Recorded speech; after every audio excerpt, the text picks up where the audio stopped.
I've been watching a lot of Critical Role lately, and while the cast does an amazing job and have created some beautiful characters, I have to say that Kiri is still one of my favorites. The adorable mimicry done by Kiri in the early parts of Campaign 2 really show off some amazing things that you can do with the Kenku race from D&D. Matthew Mercer did an amazing job incorporating some of the drawbacks from the Kenku race that I think a lot of people are daunted by and kind of don't play the race because of it. But he found a way to incorporate it into his campaign and made something that ended up being really lovable and memorable, and is something that will stick with me for quite a long time. So if you're a fan of Kiri, or if you're just a kind of a fan of Crow and Ravens and you want to find a way to incorporate that into your character, Kenkus and Tengus have a lot of really fun things they can bring to the tabletop. So for the first time, I'm going to be talking about both D&D and Pathfinder in the same video.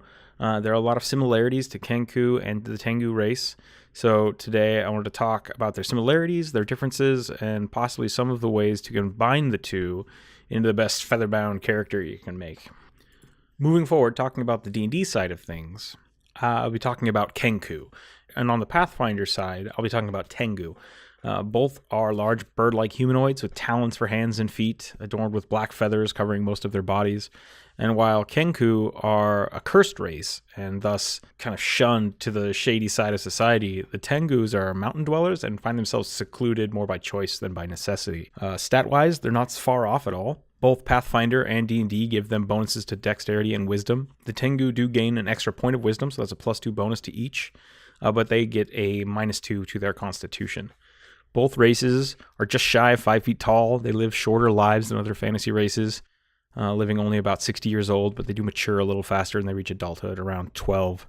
They both get bonuses to stealth and have base movements of 30, but that's kind of where their similarities stop.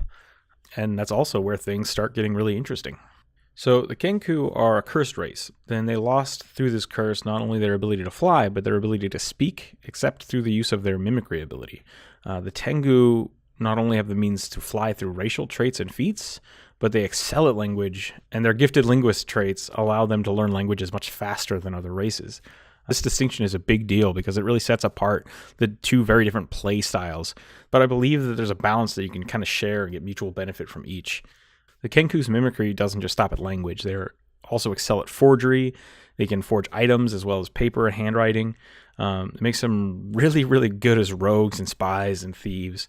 A lot of their cunning has to come through the choice of words and sounds they use, not to mention that unless you want to be writing notes to your party members for the whole campaign, which could honestly be kind of fun, especially if it's like just a one-off campaign, you have to be really creative, and you and the DM have to interact with the world differently. You're acting with a world of sound instead of a world of visual imagery, and that can easily change the way that they have to describe the world to you or how you ask questions about the world.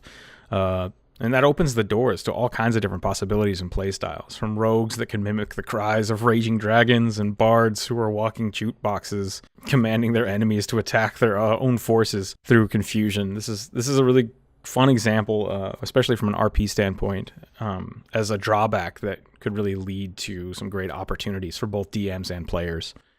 From the Tengu side of things, these bird people are cunning, deceitful, and adventurous. And they start with sword training.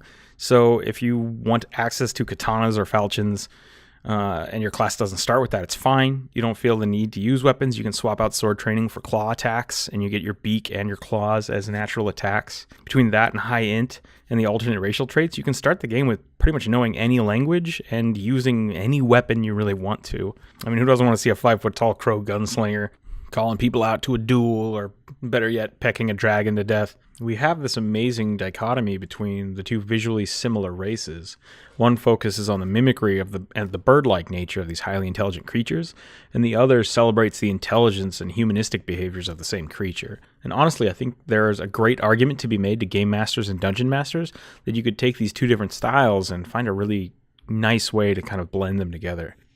I've played in a few campaigns where the players have just easily dismissed the Kenku curse, and if you choose to do that, I would allow it as a GM, but I would want to take away your mimicry trait.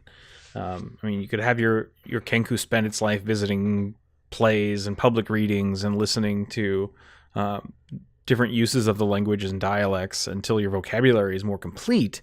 But even then, I think that takes away some of the charm and challenge of the character.